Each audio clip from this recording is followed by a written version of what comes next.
Est-ce que Rouyn-Noranda peut survivre économiquement sans la fonderie Horn? La question fait débat.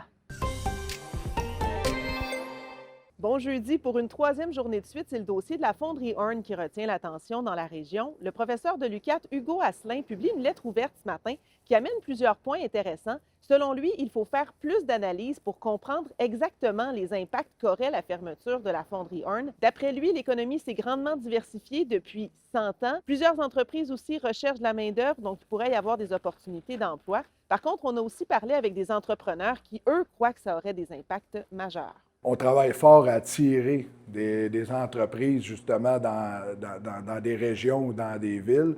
Bien, nous, on va appeler ça un actif quand même au sein de notre communauté. Ça fait aussi loin que la ville existe que la fonderie est là.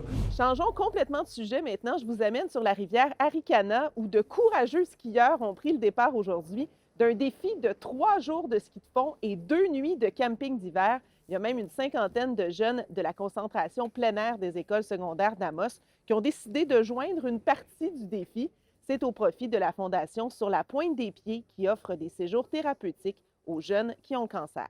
Toujours à Amos, l'année 2025 a été une année record pour la construction. Vous avez peut-être remarqué qu'il y a eu plusieurs chantiers au cours de l'année.